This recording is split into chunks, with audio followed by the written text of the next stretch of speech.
ሰላም ሰላም ውድ የዚህ ቻናል ተከታታዮች እንዴት ናችሁ? በያላችሁበት ሰላማችሁ ይብዛ። በዚህ ቻናል አማርኛ፣ እንግሊዘኛ፣ ሂሳብ እንዲሁም ሌሎች የትምህርት አማራጮች እያስተማርን እንገኛለን። ቻናላችንም አዲስ ስለሆነ ላይክ፣ ሸር፣ ሳብስክራይብ በማድረግ ቪዲዮውን እዩት። በኦንላይን መማር የምትፈልጉ ልጆች ካላችሁም ታች ላይ ስልክ አለ፣ በሱ ደውላችሁ መማር ትችላላችሁ ማለት ነው። ትምህርቱንም የምሰጥበት አማራጮች በኢሞ፣ በቴሌግራም፣ በዋትሳፕ እንዲሁም በሌሎች የትምህርት አማራጮች በያላችሁበት ቦታ ሆናችሁ መማር ትችላላችሁ ማለት ነው። እንግዲህ በዛሬው ቪዲዮአችን ከጠ እስከ ጸ ያሉትን የአማርኛ ፊደላት ማጥናት ለጀማሪዎች የሚል ይዤላችሁ መጥቻለሁ ማለት ነው።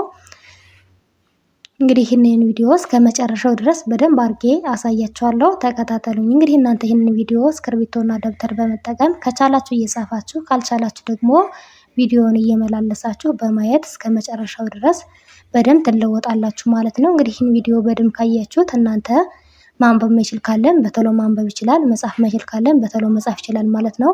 እንግዲህ እነዚህን ፊደላቶች ከመጀመሪያው ወደ መጨረሻውና ይበልጥ እንዲገባችሁ ከመጨረሻው ወደ መጀመሪያው ቆጥርላችኋለሁ ማለት ነው። ተከታተሉኝ። ጠ ጡ ጢ ጣ ጤ ጥ ጦ። አሁን ደግሞ እነዚህን ፊደላቶች ከመጨረሻው ወደ መጀመሪያው ቆጥርላችኋለሁ ማለት ነው። ጦ ጥ ጤ ጣ ጢ ጡ ጠ። እንግዲህ አሁን ያየነ የማን ቤተሰብ ነው? የጠን ቤተሰብ ነው ማለት ነው። ቀጣይ ደግሞ ጨ ትባላለች። እንግዲህ ጨ የምትባለዋ የአማርኛ ፊደል ደግሞ ይችኛዋ ናት ማለት ነው። እስኪ ይችን ደግሞ እስከ ቤተሰቦቿ እስኪ እናያት። ጨ ጩ ጪ ጫ ጬ ጭ ጮ። አሁን ደግሞ ከመጨረሻው ወደ መጀመሪያው ቆጥራቸዋለሁ። ጮ ጭ ጬ ጫ ጪ ጩ ጨ። እንግዲህ አሁን የጨን ቤተሰብ ካየነ ቀጣይ ደግሞ የጰን ቤተሰብ እናያለን። እንግዲህ ጰ ማለት ደግሞ ይችኛዋ ፊደል ናት ማለት ነው። ስለዚህ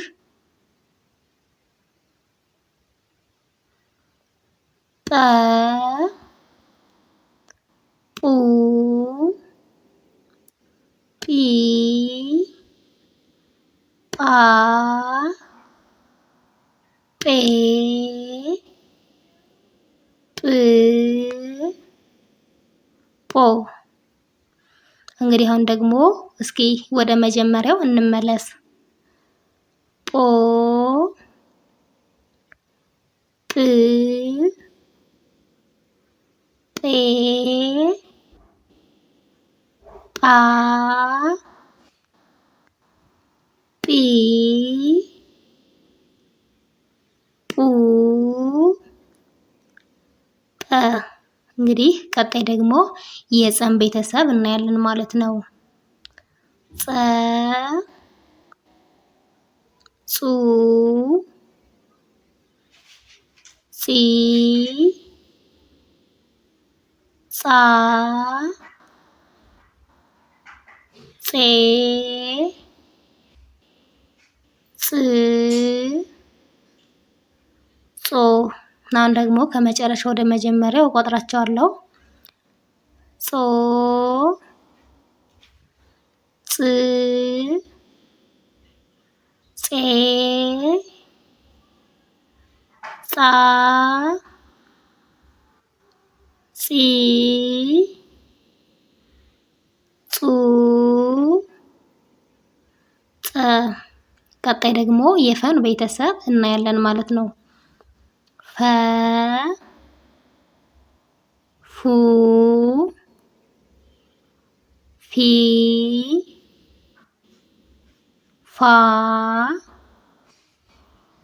ፌ ፍ ፎ።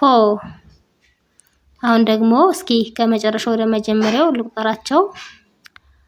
ፎ ፍ ፌ ፋ ፊ ፉ ፈ። እንግዲህ አሁን የፈን ቤተሰብ አይተናል። ቀጣይ ደግሞ የጸን ቤተሰብ እናያለን ማለት ነው። እንግዲህ ጸ ማለት ደግሞ የትኛዋ ናት? ይችኛዋ ፊደል ናት ማለት ነው። እንግዲህ እዚህ ጋር የምታዩት ይቺ ጸ ማለት ከዚችኛዋ ጸ ጋራ ተመሳሳይ ናቸው። እንግዲህ በምንድነው? በድምጽ ወይም ደግሞ በአገልግሎት ተመሳሳይ ናቸው። እዚህ ጋር የምታያቸው በምንድነው ልዩነታቸው? በአጻጻፋቸው ወይም ደግሞ በቅርጻቸው ብቻ ነው እንጂ የሚለያዩት አገልግሎታቸው ወይም ደግሞ ድምጻቸው እስከ መጨረሻው ድረስ ሰባቱም ድምጽ ተመሳሳይ ናቸው። ስለዚህ ይችኛዋም ጸ ትባላለች፣ ይችኛዋም ጸ ትባላለች ማለት ነው። ሁለቶችም የጸ ዘሮች ናቸው ማለት ነው። ስለዚህ አሁን ደግሞ ይችንን እስከ መጨረሻው ድረስ እስኪ እንያት። ጸ ጹ ጺ ጻ ጼ ጽ ጾ። አሁን ደግሞ እነዚህን ፊደላቶች ከመጨረሻው ወደ መጀመሪያው ቆጥርላችኋለሁ። ጾ ጽ ጼ